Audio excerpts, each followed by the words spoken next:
was like 4 in the morning. Welcome aboard, everyone. Thank you very much for being here. Certainly, we are all interested in the Vice President, his remarks. Today's going to be slightly different. It already is a little bit. I was on the Secretary's travel, of course. Many of you were as well. Raise your hands if you were on that lovely travel experience through the forests of the world. One. Yeah, all right. Got home about 4 in the morning. And so don't take advantage of me. I've had a few hours sleep. But yes, so it's been an unusual day, and I wanted to do this because, gosh, nothing's happened. So I thought we'd just have simple chats today. But it's different in that there are several large issues, which I believe all of you would be interested in, mostly, that are significant. And so we're going to move in that regard. And I've got a bit of an announcement for you as well. But several things, of course, are on our plate. So it is an experiment. Thank you for working with me. And I appreciate you being here, obviously, to say the least. All right, so we did just return from a highly successful trip in the Caribbean. This was Secretary Rubio's second trip in our hemisphere. From day one of this administration, American leadership has been back in our region. We are standing with our partners to ensure mutual prosperity, security, and progress. In addition, the United States sends our deepest condolences to all affected in Burma and Thailand by the earthquake that struck this morning. USAID has maintained a team of disaster experts with the capacity to respond if disaster strikes. These expert teams provide immediate assistance, including food and safe drinking water, needed to save lives in the aftermath of a disaster.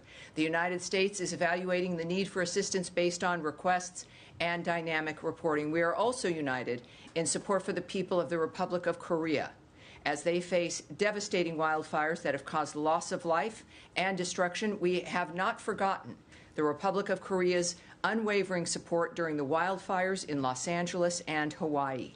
Just as they stood with us, we stand with them. As the Office of the Secretary also announced today, the Department of State and the U.S. Agency for International Development, USAID, have notified Congress on their intent to undertake a reorganization that would involve realigning certain USAID functions to the department by July 1st, 2025, and discontinuing the remaining USAID functions that do not align with administration priorities, I should say.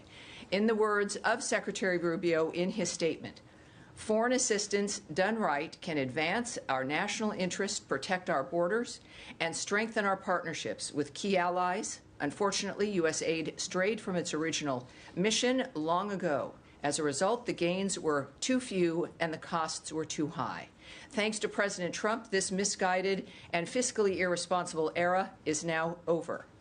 We are reorienting, I should say, our foreign assistance programs to align directly with what is best for the United States and our citizens. We are continuing essential life-saving programs and making strategic investments that strengthen our partners and our own country. This is yet another promise made and delivered to the American people.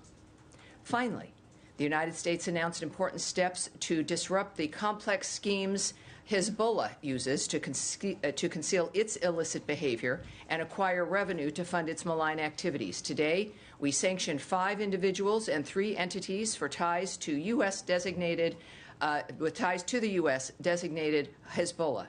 The United States is taking decisive action against anyone involved in facilitating Iran's oil sales at any stage of the supply chain. Today's designation supports the President's policy of maximum pressure on Iran and its terrorist proxies. And now, I'm open for questions. Now, there are all the hands. Dare I say, Matt Lee, who doesn't even... He's kind of got a pen. He's kind of raised hand. But yes, go ahead, sir. Thank you. My pleasure. Thank you.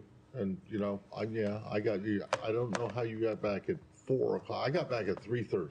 Well, there you go. We will not discuss transportation and domiciles. But go ahead, sir. I guess the traffic was worse for you than it was for me. Anyway, I have 2. They'll be both very brief. One, I think you can answer quite quickly because the Secretary addressed it on the plane last night on the way from Suriname to Florida, and that is about the Yale project on the Ukrainian children taken to Russia. What exactly has been restored, even if just temporarily? Can you give us a Sure. dollar amount? And then I've just got one more also. Yes, and I'll repeat what the President said. There should be a transcript up of with these gaggles that happened in the back of the plane with our bullpen. And he was asked about, there was a very misleading tweet, I think, from a reporter saying that funding had been reversed and restored. The Secretary noted, no, it hasn't been. But I can tell you exactly what has occurred, and something, in fact, has. So, first of all, a couple of things here. And we've already talked about, of course, the data. That was a main concern. We know that the data was protected and available. But for those who are thinking that there was a reversal of the decision to terminate support for the Conflict Observatory, funding is being provided for a short period while the Conflict Observatory implementers ensure the proper transfer of the critical data on the Ukrainian children to the appropriate authorities. It is part of the standard closeout procedures for terminated programs. So this is not a reversal of funding. It's not a restoration. It is part of the closeout dynamic that we've realized in the process of closing it out about what needs to happen to finish that process. Also, as we learned about more specific requirements of the closeout, we provided then updated guidance to the implementer, so this is what has occurred. As part of the foreign assistance review directed by the Secretary consistent with the Executive Order 14169, the award supporting the Ukraine Conflict Observatory was paused effective January 25th. Following a review, the U.S. Department of State terminated the award on February 26th. So when we think about the nature of, a very good example of what was fake news based essentially on something partially accurate, but this is the fact of the matter. There is no reversal of funding. It has not been renewed. This is a closeout procedure that required funding to move to make sure the data that was retained, that exists, is moved to the proper authorities. So how much is it, do you know? For how no, long? I can't Is speak there to a- I is can't there a speak to time the amount of limit? money. It's going to be an amount of then- money that facilitates the goal of that closeout. Okay, Matt, and then, well, hold on, wait. I beg said your you- pardon. Matt, I beg your pardon. Go ahead. Thanks. I'm just trying to get some more fidelity on the number of foreign students' visas that have been revoked. There's been some back and forth, and it's a little nebulous. Sure. If you have not the exact figure, I'm sure, because it's a fluid situation, but It's one of my new favorite words because that is somewhat correct. We know that, of course, there's some things I've said, I think, regularly on the issue of visas is that we don't speak about specifics, right? We tend to also not provide statistics, and I think that's also important. So I'm not going to talk to you about numbers because also it does continue to change. As we talk about numbers and everything else, we're looking at a framework where it gets us closer to the specifics for individuals, which we don't want to do. Of course, it's a big story. It's something also that's important when it comes to the larger story of the revocation of visas and why that's happening. But the Secretary also addressed this a couple of times on the trip. He was asked about certain numbers of visas that were revoked. He said he didn't know, but that we'll revoke the visas of whoever it is that fits within the category of what it is we're deciding is going to get your visa revoked, which is illegal activity, essentially. I do know that from our own conversations here, that, here we go, the department, I can say this specifically, revokes visas every day in order to secure America's borders and keep our communities safe, and will continue to do so. Because the process is ongoing, the number of revocations, as I've noted, is dynamic, and the department generally does not provide statistics on visa revocations, and generally we were not going to add anything at this time. But clearly, this is a process that we're committed to and is part of making America safe again. It's within our right, it's within the right of every sovereign nation to make a determination who will stay in this country, who will be allowed in this country. And the Secretary, of course, has been very clear on this. What we can also say is that we have zero tolerance for non-citizens who violate U.S. laws. Those who break the law, including students, may face visa refusal, visa revocation, and/or deportation. Also, all visa applicants, no matter the visa type and where they are located, are continuously vetted. So we are looking always at your status in this process. We also are looking at the security vetting. It runs from the time of each application through adjudication of the visa and afterwards during the validity period of every visa issued to ensure that the individual remains eligible to travel to and be in the United States. The Department of State will work closely, continues to work closely with the Department of Homeland Security, which enters into this process to administer and enforce U.S. visas and immigration laws. A lot of this may have been unknown to people who have visas because we haven't had to discuss it before, but I think that should answer your question. Yes, ma'am. Thank you very much. I want to follow up on the same topic. I want to go back to the detention of Turkish students. All right, so what we're going to do is I do want to stay within a certain block so that we don't go back and forth, because there's, again, a number of larger issues, and that includes this issue, the U.S. aid issue, the visa issues, the announcements made today. We have sanctions on Hezbollah, which are important to discuss. So, Andrea Mitchell. Yes, ma'am. We'll come back to you. Okay, we'll come back to you. Absolutely. I wanted to ask you about U.S. aid, Yes, ma'am. disaster relief, and about the children. Yes, ma'am. Okay. For the disaster relief, can you tell us how, when the disaster relief teams might be mobilized and ready, how soon that might take place? Have requests already come in, to your knowledge?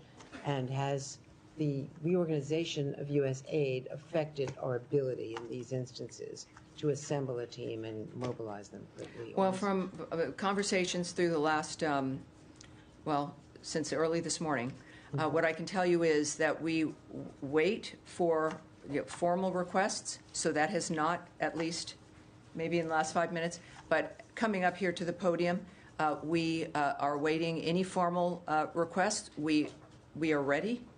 Obviously, we are watching what is transpiring.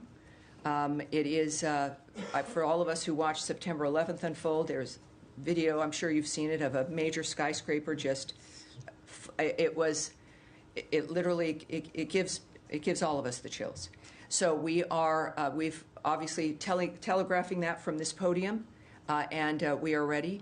I can tell you that, again, through, as I've said before, regarding the nature of the reform and the reviews that have gone on, that we are ready to move now. So there has been no impact on our ability to perform those duties, those requests for aid, if and when they come in.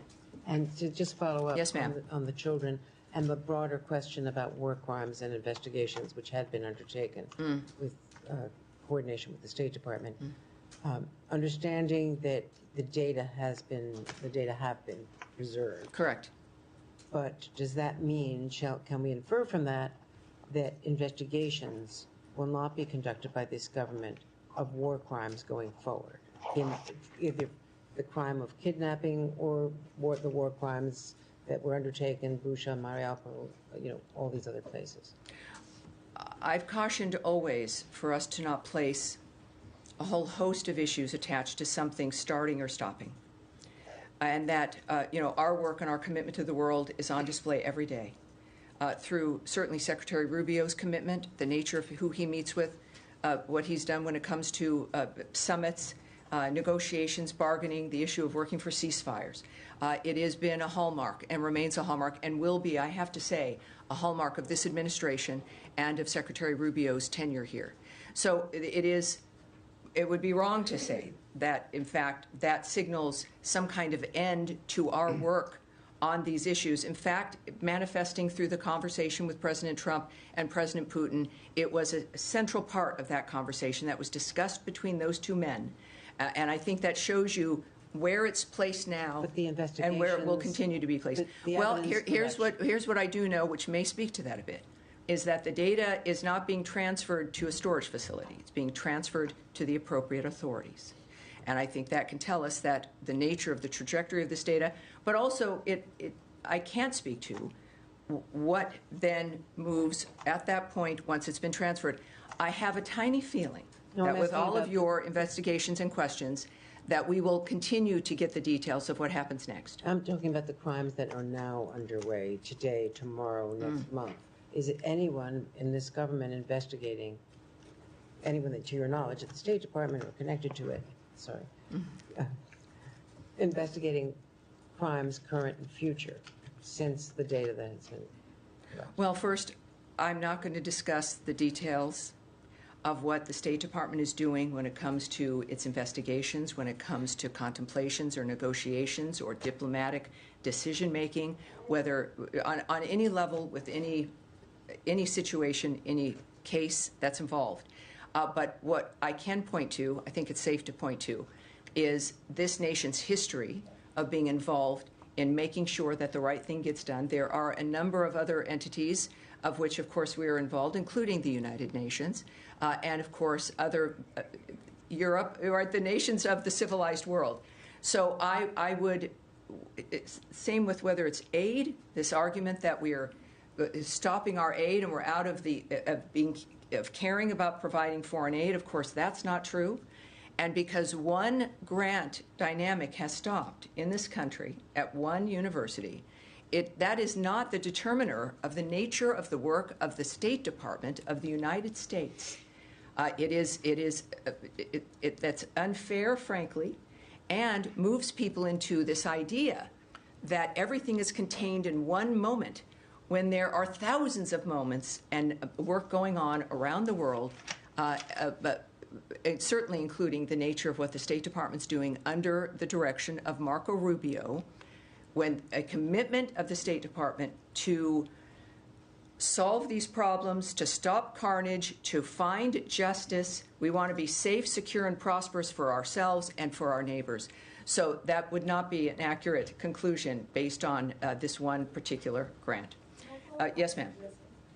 Yeah, go ahead. Thank you, Tammy. I just want to follow up on the earthquake response. The president said about an hour ago, we are going to be helping. We've already alerted the people. And you're saying, of course, you're waiting if and when those requests come in. So for the disaster response teams. So just wondering if you could clarify, is the State Department going to be doing anything else to help? Are there financial resources that are being devoted to these impacted countries? And then can you also just say what governments you are in contact with? Well, again, the president, as you noted, had made some comments regarding that, which is terrific. Again, another indication that while the State Department does work on all these issues in general, of course, the president's going to make decisions about where we go and who we assist. When it comes to what we are waiting for here or looking for here, it could be different than what's happening at the White House. And, of course, I would refer you to the White House for further information in that regard. Very specific messaging, though, this morning from the State Department, with what I was watching internally, and to me, is that we are ready, and we stand ready, and we will be ready when the requests emerge. And that's what I know, and that's what will happen. Yeah. All right. Yes. Just staying on USAID or USAID. Sure. Today, USAID Foreign Service officers received a reduction in force notice. This is hundreds of officers who are based abroad for USAID. Can you confirm that all Foreign Service officers' positions will be terminated now and that they will all be coming home? And do you have, or will there be transparency on how much it's going to cost to bring home hundreds of USAID Foreign Service officers home, including their families, those, as you know, that have been based abroad and have their whole lives integrated into different countries abroad? Some of them have been working abroad for many, many years. Yes. The Secretary has mentioned throughout this process, I've mentioned to you, that with any major change, there's going to be disruption. This particular review and project to assess the nature of waste and fraud and abuse and whether or not these programs and the grants align with America's priorities has been public news, worldwide news. We've discussed it openly. We've seen what's happened. And so it's something that I think most people, we've been waiting for this conclusion. It has arrived. I can't speak to the number of people who will not be a Foreign Service officer at this point. I can't say if it's going to be every single one. There'll be a point where I don't have to speak about fluid situations and things that are changing and moving every day. But of course, this is it's a restructuring essentially. And there's going to be, from one statement made, that there'll be from USAID, and a statement about the last mission, if you will, is that like any restructuring, there will inevitably be disruptions. From Secretary Rubio down, we are committed to ensuring that USAID personnel remain safe and that the agency's ongoing life-saving aid programs remain both intact and operational. And it's something that we're committed to. There are periods of time for blocks of individuals to come home and to be separated. But it's dynamic when you're looking at such a reorganization that's going to happen. We will, I'm sure, with this being a public story, have more information every day. And when that's possible, as I seek it out, I will bring it to you. And All just right. one on the RAF, Sure. This note also said that employees will be separated from the Foreign Service effective from the 1st of July. Does that mean that they are not guaranteed an opportunity to apply for jobs? Well, no, that's not true. There will be jobs that then can be applied for by those who have been separated. I can't tell you how many of those will exist, or even the structure of what that is, but there's been a very specific note that for the jobs that then are open, these individuals, or at least some of them, will be able to apply. So that will be part of it as well. Yes, Daphne. Thank you. On what you said on the response to the earthquakes, I just wanted to clarify, is that the Disaster Assistance Response Team, the DART, that you're referring to? DARTs. Yes, it's the DART system. Okay, great. And how quickly would that team be able to get on site given the contract terminations and the cuts at USAID? Will they be able to respond as quickly as they've been able to in the past? Well, from what I'm told is that what's been happening at USAID has not affected our ability to employ the DART system as we always have.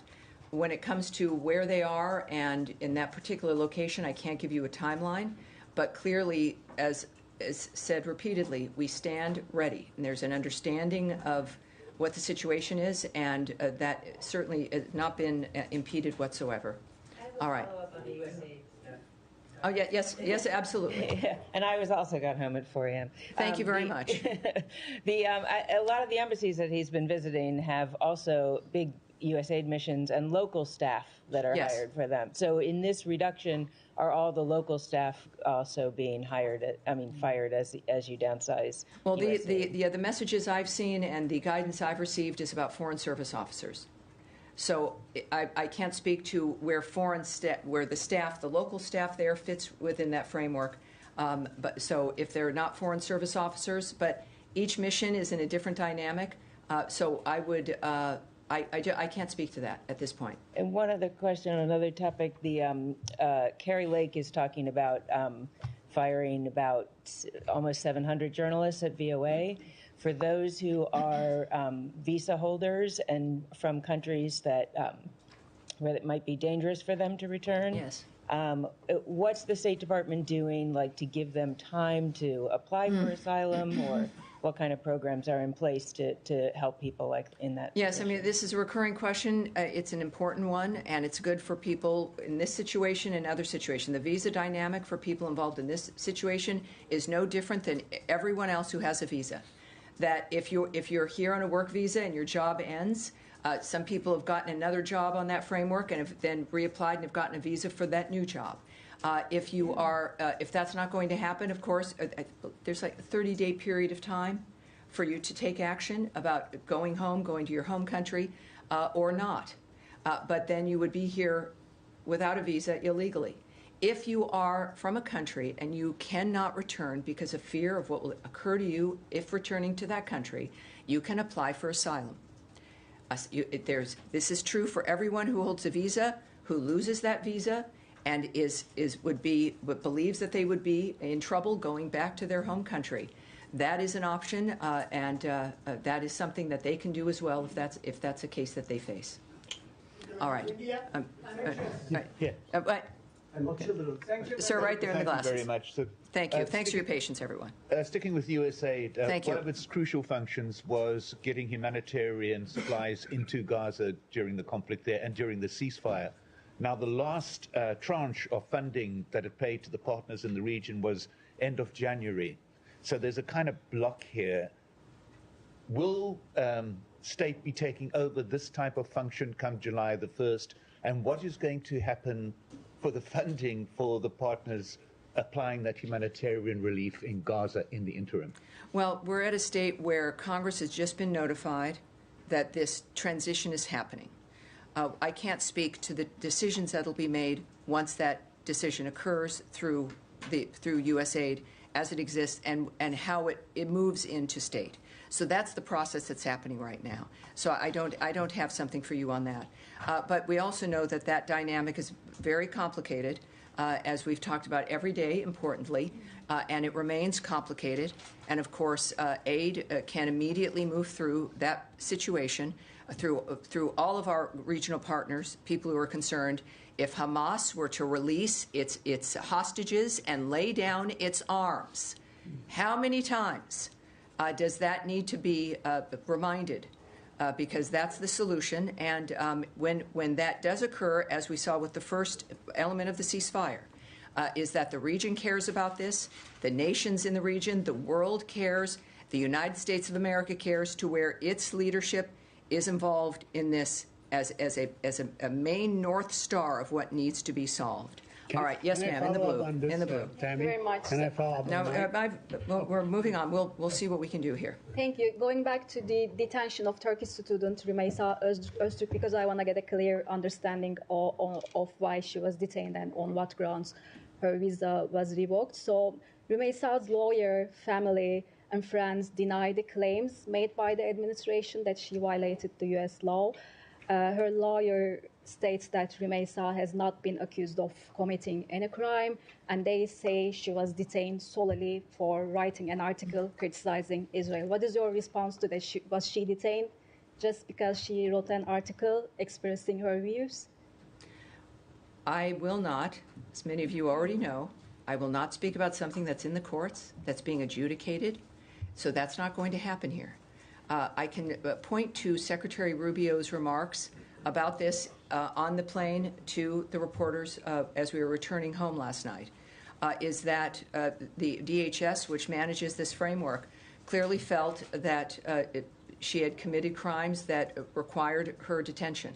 And now that will be adjudicated in court, but it's a framework that we would not be commenting on in any regard, regardless of the situation or whom it happens to. As you've noted, it is playing out in court with representatives, and that's where it's going to be. Is there any possibility that you might make this evidence about her public? I am not here to comment on what's going to happen in a courtroom or the people who are involved in that court case. It's not my position. It certainly is beyond my purview, and we're going to leave it there. Yes, sir, in the middle. Thank you, Tammy. Yesterday, Secretary Rubio spoke about his meeting with Turkish Foreign Minister and the theme of that meeting earlier this week. My question is that have they talked about the peace process between Turkish government and the Kurdish fighters in Turkey, and the peace process between Kurds and Turkish? Is it something, the matter of your concern? Here's what I think we know, and again, the Secretary spoke about this a little bit also on the plane. He enjoys speaking to the press, and that is helpful for us when it comes to transparency and the American people knowing what's going on. I, of course, and I know why you ask, and everyone wants to know, but I'm not in a position where I'm going to speak about the nature of a conversation between the Secretary of State of the United States and the Foreign Minister of Saudi Arabia or anyone else in a position in any country where there's discussions about any kind of dynamic involving governance and the choices that those governments make. What I can say, of course, as we know, is that Turkey is an ally, a member of NATO, and the conversations we have are often and deal with issues that are of importance to both countries. So I'm going to leave it there. So yes, sir, with the glasses in the back here. Oh, thank you. Thanks. Sergey Yumatov with TASS News Agency. So my question is on Russia and Ukraine. When do you expect the next round of consultations between the American and Russian delegations to occur? Well, we know, of course, that we have our teams that have returned from the last Saudi Arabian technical framework of what they were working on there. The Secretary has noted in some of his comments that now we have to take a look at what's been accomplished and what we need to be doing, and we will decide at that point about how we proceed. All right? All right. Yes, sir. Can I move to Lebanon? Yes, certainly. Thank you, Tammy. Ahmed Hazim, Al Jazeera. Today, there was some missiles fired in northern Israel from Lebanon. Israel retaliated with airstrikes and artillery in the south and even in the capital, Beirut. My question is that the ceasefire agreement, in it, there is a mechanism for reporting violation or alleged violation of the agreement itself, the ceasefire itself. This mechanism is led by the United States, will include France, UNIFIL, and both parties have to report any violations to the cease agreement. Was this mechanism implemented in this incident? Well, I can say a few things about this, including Israel is defending its people and interests by responding to rocket attacks from terrorists in Lebanon. As part of the cessation of hostilities agreement, the government of Lebanon is responsible for disarming Hezbollah, and we expect the Lebanese armed forces to disarm these terrorists to prevent further hostilities. The reason that any attacks have happened is because terrorists launched rockets into Israel from Lebanon.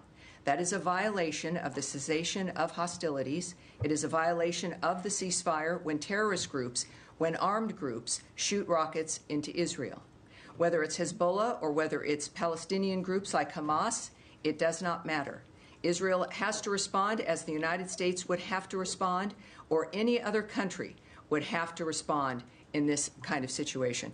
We stand by Israel, of course, and it's a dynamic that also continues to unfold, but I think it's pretty clear that this is the responsibility of the Lebanese armed forces to disarm the terrorists who are preventing, in order for us to prevent further hostilities. Yes, sir, in the middle.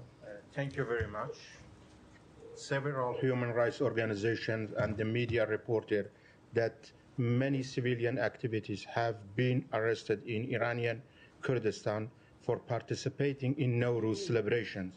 Have you received any reports on this matter, and how would you to describe human rights record in Iran? Yes, yes, we are aware of those reports, that the Iranian regime has been arresting Iranian Kurds for participating in those celebrations. The regime is one of the world's worst violators of human rights, oppressing the Iranian people to maintain its grip on power and curtailing their exercise of fundamental freedoms. In Iran, the freedom of expression, peaceful assembly, and religion are completely ignored. The regime unjustly executes more people than any other country, persecutes members of religious and ethnic minority groups, and uses tactics like arbitrary arrest and torture and other violations to intimidate political opponents and squash dissent. We will continue to support and defend the human rights of the people of Iran against the regime's continued human rights abuses and authoritarian repression. All right. All right, go ahead. Thank you, Tammy. Very quick question. Axios reported yesterday that a new U.S. proposal was submitted to reignite the ceasefire talks and so on. Can you share with us anything about the status of this peace proposal that was submitted by the United States? Is it gaining traction? What is next? Yes, I can't speak to that today, but we are, again, next week returning we're going to have a Monday briefing, and I have a feeling you might have another question, and I will be answering your question tomorrow, but we'll do that. Yes, Daphne. Can I follow up on... No, we're going to Daphne here, but yes, thank you. Just on the Panama Canal, today China's... The Panama Canal, all right. Sorry. Yes. No, it's all right. No, it's okay. We're here. We're good. Okay. Today, China's market regulator said it will carry out an antitrust review on the Hong Kong's C.K. Hutchinson's proposed sale of 2 Panama ports to BlackRock to, as Beijing said, protect fair competition and safeguard public interests. What is the U.S. response to that move by Beijing, and what's your message to Panama, which has an audit pending over the company's concessions to operate those ports? All righty. So we are aware of the comments made by China. It's also no surprise that the CCP is upset at this acquisition, which will reduce their control over the Panama Canal area. We are also glad to see U.S. investors acquire a controlling stake in the Panama Ports Company, which owns and operates the ports of Balboa and Cristobal at either end of the Panama Canal. So we would refer you to BlackRock and C.K. Hutchison for more information about the agreement itself. And we refer you to the government of Panama regarding its role in ensuring that the sale complies with Panamanian laws and regulations. So yes, we're aware, and it's not a surprise, certainly. All right, yes, pink jacket. Thank you. Back to Turkey. Is there a confirmed date for President Erdogan's visit to the White House in April out of Foreign Minister Fidan's meeting with Secretary Rubio on Tuesday? Not that I'm aware of, but again, the White House may have more information on that for you. They are not very responsive. In the white shirt here? You just sat down, sir. One moment, please. In the white shirt, please. Thank you very much. On Georgia. I'm sorry? On Georgia, if I may. Okay, sure. Thank you very much. Have you had any communication with the ruling party in Georgia? And if so, could you share what type of communication exists between you now? You know that the situation in Georgia is very difficult. The Georgian people and the international community do not recognize the election results. Peaceful protesters have been arrested, as well as an independent journalist who's currently in jail. Okay. So, given these circumstances, what is your perspective on the situation in Georgia? I do want to answer that, and as a result, we're going to take that back, and we will have an answer for you. All right? Thank you. All right. Yes, sir. Yeah, hi, Tim. I'm sorry to jump to another region, but I wanted to ask It's everywhere. There's news everywhere. South Sudan. Sure. Do you have the State Department have any comment on the situation there, which is on the brink of plunging back into the civil war? The vice president was put under house arrest. The situation is pretty dire. So I was wondering if the U.S. State Department has any comment on that. Well, of course, there's been news on this, the dire situation, I think, throughout the area, and then whether it's North Darfur, et cetera. So we are concerned about a number of issues that are unfolding, and that, too, I'm going to have to get some updated information on, because what I'm seeing here is I'd like something new, some updates there. So we'll have that. We'll bring that back for you for sure. Yes, sir. Thank you. Thank you so much, Jahan Saibali from ARY News, Pakistan. Okay. For the last few months, we have seen a rise in terrorist activities in Pakistan. Hundreds of civilians and security officials lost their lives. And Pakistan is a partner country, recently handed over the most wanted terrorists to U.S. authorities. And these all terrorist networks are based in Afghanistan, TTP, Al-Qaeda, ISIS, and Pakistan is kind of war against terrorism. So how you guys see this kind of situation, like all those terrorist networks established and working under the umbrella of Taliban? Well, it's a dynamic where we're aware of certain problems, human rights issues, et cetera. But again, we seem to be in a series here of things that I want to take back on this. So I'm going to take that back. If you don't mind, we're going to go on. Okay. What I do want to discuss here, sir, and if someone has, I want to discuss the Hezbollah sanctions that we have going on as well. I know that many of you might be interested in that as well. But let's go on. I'm not going to start to try to direct what we're saying here. Let's go on. Let's go on here. Yes, sir. Yes, sir. Go ahead. Yeah, there was I was about to ask about the Hezbollah. You can talk a little bit about the sanctions and also the Lebanese foreign minister with the Syrian one signed an agreement for the border in Syria between Syria and Lebanon. If you have also something on that. Yes, yes, we do.